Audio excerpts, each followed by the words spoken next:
And happy Monday again, everyone. I'm your host, Dr. Mallory McCoy, and welcome to this week's live streamed episode of A Monday Moment with the Dr. Mel. As always, may this broadcast bring you what you need in the present moment. May my light exude positivity and kindness, and may my love be extended to all of those who could use a little extra. Ashe.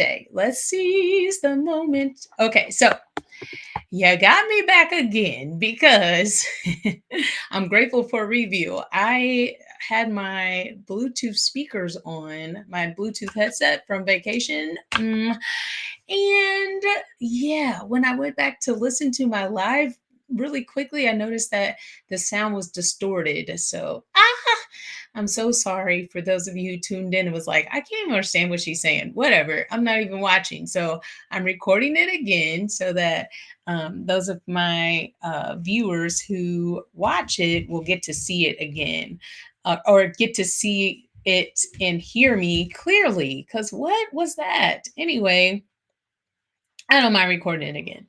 I'm grateful this week for mi pequeña familia, my little family, Mallory and the Raymonds. We took on Fort Lauderdale. We just got back from a family vacation.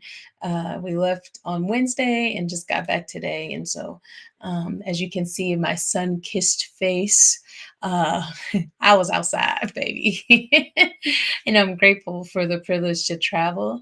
I'm grateful for the existence of the beaches. I'm grateful for family fun on those beaches. I'm grateful for the serenity of being alone on the beach. I got to do that, like completely alone. Like I looked to my left, I looked to my right, no one was there. I'm grateful for the crab that pinched my toe when I stepped on it by accident because it let me know that I'm alive and it gave me a little, whoo, watch your back, girl, watch your back. I'm grateful to be able to witness the pure amazement and joy of my son who loves the beach and loves to travel on the beach or loves to just be on the beach. He just sits like I likened it to the neck of the shore and where the waves crash and hit you and he just loves sitting there and letting the waves do just that and roll him up onto the shore. So I loved it. I loved watching him do it. I'm grateful for the little boy that pulled my son to safety when he went a little too far in a pool and I wasn't in the pool. And so I saw him taking on water and the little boy did not speak English, but was able to snatch him to get him to me. I'm grateful to celebrate my nephew. He graduated from high school. That's the reason why we were in Fort Lauderdale area. And it was just beautiful to witness him being surrounded by love and well wishes and congratulations to him going into the next chapter of his life, which is college at Hampton University. We're so proud of him. Um, and I'm grateful to be back at home. I'm grateful that my home is safe. I hope grateful that we got home safe, and I'm grateful that I live in a neighborhood safe enough for Amazon packages to sit outside for 5 days. And nobody touched them. So I'm really grateful for the beautiful life I live. All right. Now, you know, I love me a good definition and I'm team facts over feelings. So let's get into it. According to dictionary.com, and for the purposes of this topic, to travel means to go from one place to another as by car, train, plane, or ship, to take a trip. And as you know, there are so many ways to travel. The tourism teacher wrote about 50 ways to be transported to a different place.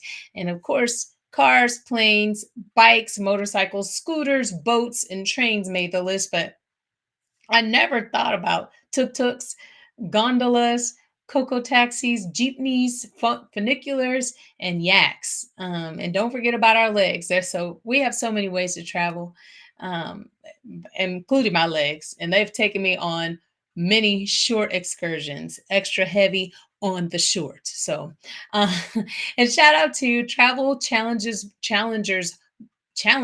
excuse me, blog for providing the following 10 fun facts about traveling. First, The first scheduled passenger trip airline service took place January 1st, 1914, and flew from St. Petersburg to Tampa, Florida. It was only 21 miles and it took 23 minutes. Second, the world's longest nonstop commercial flight, like as of today, travels from Singapore to Newark, New Jersey. And any passenger that wants to embark on this journey will spend 18 hours and 45 minutes on a plane. Oh my goodness. I can't even think to or fathom that at all. I just went crazy on the flight for 2 hours and 49 minutes. On the other hand, the world's shortest commercial flight operates between two islands in Scotland, Westray and Papa Westray, and this flight lasts for 47 seconds, and it costs $25 to go up and down, basically for 45 seconds. Number four, the world's busiest airport, get this, is Hartsfield of Jackson Atlanta International Airport. The latest statistics show that ATL has served 104.7 million passengers into 2023. And I know I've had many layovers in ATL, and I've actually flown in and out of Atlanta, and it's a whole experience to say the very least. Number five, the largest cruise ship that exists is the Royal Caribbean's Symphony of the Seas. It has the capacity to hold 6,600 passengers and approximately 2,200 crew members. It's literally a floating city, bigger than the city that I went to high school in. So yeah, crazy. Or I would say comparable to the same size. Do you like to travel to all inclusive resorts? The first one was in Jamaica in 1950. The world's oldest hotel lies in Japan. It dates back to 705 AD. The world's fastest train is in Shanghai, China, and it travels at speeds up to 430 kilometers per hour, or 267 miles per hour, and only takes 8 minutes to travel 18 miles. So that was pretty crazy. I can imagine my ears popping. And then lastly, the largest natural reserve. So the largest place that hasn't been touched by humans actually exists in Greenland. This park is larger than all of California and 3 times the size of Texas combined. It's also one of the least populated places in the world. My son is banging on the door. Of course he is.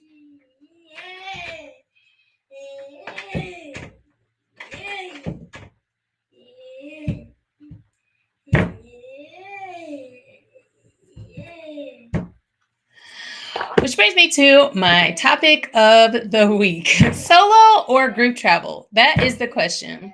This really is the question. I've done both, but I certainly prefer one over the other.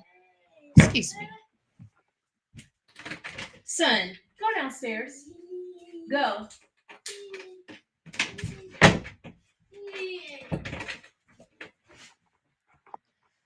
I've done both, but I prefer one over the other. There are a number of factors that have settled me into my preference, but the biggest determining one is my need for freedom. So if you ask me, I prefer traveling alone for 200, Alex. Um, it's an incredible experience to travel with people, but I certainly prefer traveling by myself. Um, but also both of the options of traveling alone or traveling with someone can come with their own set of challenges. So I took the liberty to compile a list of pros and cons for each of these scenarios. So for me, solo travel, the pros, number one is the independence that you have. I love being able to make spontaneous decisions. I love to be able to create an itinerary on the whim, listen to whatever music I want to listen to, go wherever I want to go, take in, talk to whoever I want to talk to. I just love it. Also, I think, or I know, when I embarked on my first solo trip, it was when I was 35. It was for my 35th birthday, and I went to Ormond Beach, Florida. And it was an incredible experience of self-discovery, because there was some things that I learned about myself and that I didn't even know about myself. That actually started me on this metamorphosis that I have gone through, and is continuing to go through, because I took that journey by myself. I love to meet new people, and so I that's another pro for me. I can, when you're by yourself, people just get immersed in your story, so it's really cool, and you can get immersed in their stories, and you're more likely to strike conversations. But anyone who knows me knows I don't need to be by myself to strike a conversation. I can strike a conversation with anyone. um Personal growth. Traveling alone can be challenging, and daunting, but the empowerment and the resilience that comes with being able to, conquer any of the challenges that you conquer is just so important to your personal growth. And like I said, I can attest to this because this happened to me. Some cons about solo travel. The number one is safety concern. I I never keep safety concerns in the front part of my brain because I like to err on the side of optimism, but it's always in my mind.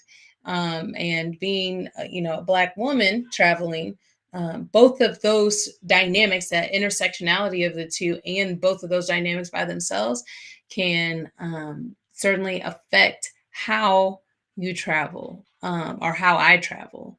So it's important to take precautions to protect yourself. And I'm talking to myself too. Loneliness. There are some experiences that you can have on a trip if you're alone and you want to bring other people into it. Um, that's certainly important. Uh, let's see, higher cost. Traveling alone can be more expensive. So if you don't have anyone to split the cost with, that can certainly add up quickly. That's a certainly a con. And then limited support. Like I said, if you're not traveling with anyone, something should happen urgently, you would have to rely on, and could only rely on, those who you've come with. Um, Group travel. The pros, obviously, is that you're with people, and so that you're safe, hypothetically speaking. That's not always the case, but hopefully you trust the people that you travel with, so that you can, be confident that you have someone to have your back. Splitting the cost is important because you can split the cost with people. Like, traveling is expensive, and so anywhere you can, there's group discounts that you can get when you travel with groups and stuff. So that makes it worth it for sure. And then, like, just the bonding like memorable moments that you have with people, those are also big pros to group travel. You'll always share a story with those people. I know the trips that I've been on with people, and like, you remember when we did this, and just crack up and cry, do whatever over the things that happen on a trip. So those are certainly pros. Cons for me: conflicting interests. You might be wanting to do one thing, other people might be wanting to do another thing. So certainly that is a con for me. Uh, Also, that brings about potential conflicts, and it don't matter if you live with the people, don't live with the people, you've known them your whole life, you can have conflicts with people at any time. So but it's important when they happen to quickly be open about it, and then have a positive attitude, be optimistic, and then address the issues honest in an honest way. When you travel with a group, if you're a person like me who thrives in independence, you don't have that when you're traveling with a group. So, um, like for me, I'm already on other people's schedules all the time. So when I go on vacation, I don't want to be on other people's schedule. I want to be on my own schedule. So, uh, and then lastly, pacing issues. Um, Listen, when I'm outside, I'm outside. Like I can't reiterate that enough. So, in fact, vacationing energizes me. Like this morning, I woke up at um, 6 p.m. EST because I wanted to catch the sunrise. And I wanted to catch the sunrise before I took my son to the beach. And so I was outside at 6 o'clock this morning, getting ate up by the little beach mosquitoes. Anyway, I want to see everything and I want to do all the things. And so, if you're with someone who's or with a group of people who just don't want to do the things that you want to do, it can cause issues. And so you might have to divide and conquer if you're with a group like that. Or if you're with, a partner, then you have to say, hey, let me go do this for a few hours while you go do this and we'll meet back up. So those are my cons. Okay, call to action. It's simple. Discuss your travel profile with your travel people before you go on a trip. This is to minimize any type of discourse or any conflicts, or and to see if you're actually compatible with the person that you're traveling with. Do you like to splurge or are you frugal? Do you wake up early? Do you stay out late, or do you do both? Do you want some alone time, or do you want to do everything together? Do you want to be a beach bum, or do you want to hike in the mountains? When what do you eat when you're on vacation? And what do you drink, smoke, or even do you do any mind altering things while you're on vacation? Ask me how I know. Do you want to work out when you're on vacation? These are I could ask like a million questions, but these are really good starter questions. As for me, if you're traveling with me, you can expect that we're going somewhere that has a beach.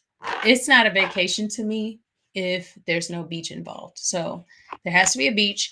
I don't put so much weight on the room per se. Like I don't.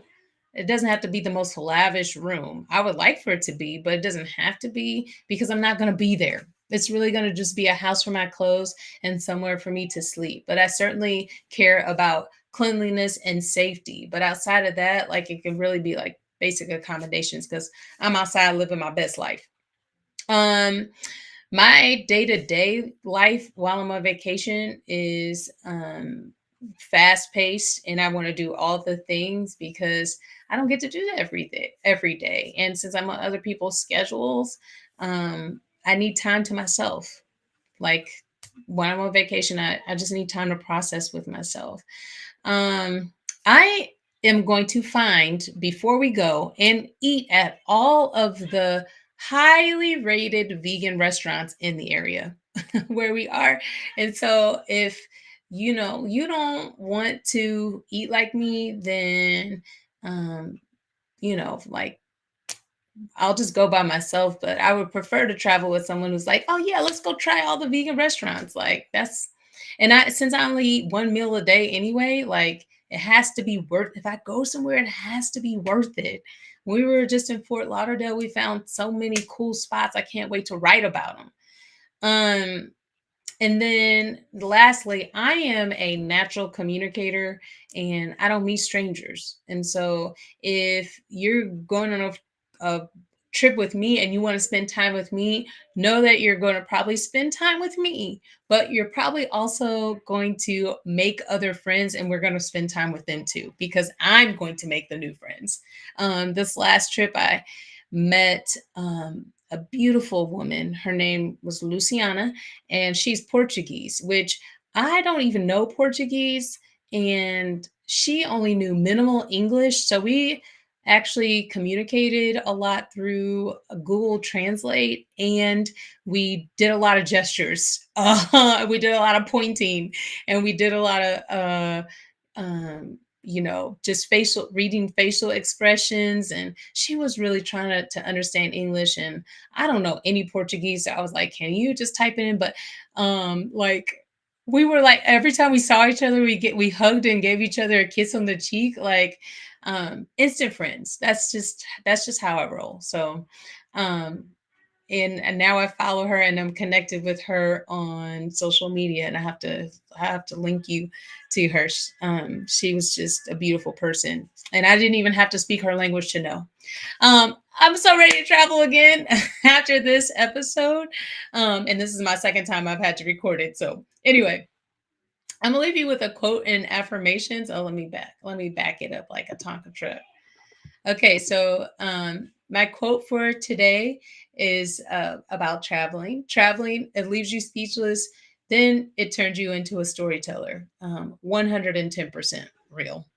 And then these affirmations I actually got from a blog called Let's Go Wandering. And I thought they were beautiful affirmations, especially for my peoples that may tune into this that have never traveled alone, or don't travel as much as you should. So vibrate, use these affirmations to vibrate the energy of traveling into your life. So I allow travel to fill my spirit.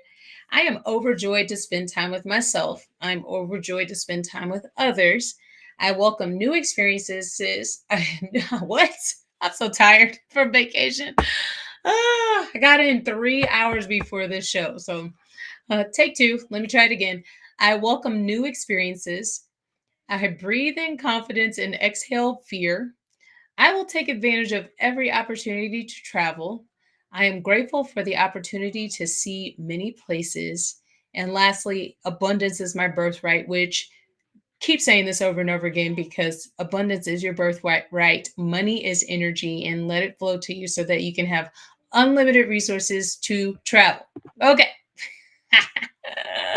I made it to the end of the second show. Hopefully, you were able to hear me. I have to go back and look at it again. If not, I'm gonna have to just record it on my own time because, like I said, at the beginning of the show, I had technical difficulties. My headphones that I used to travel were still hooked up, so it sounded like, and I was like, "Oh my goodness!" Anyway, thank you for tuning in.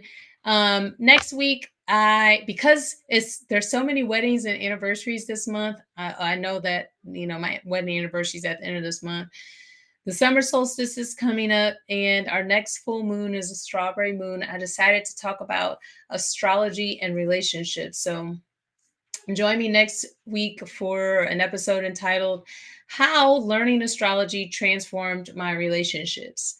And until then, love and peace to all of you. I hope that you have the very best week.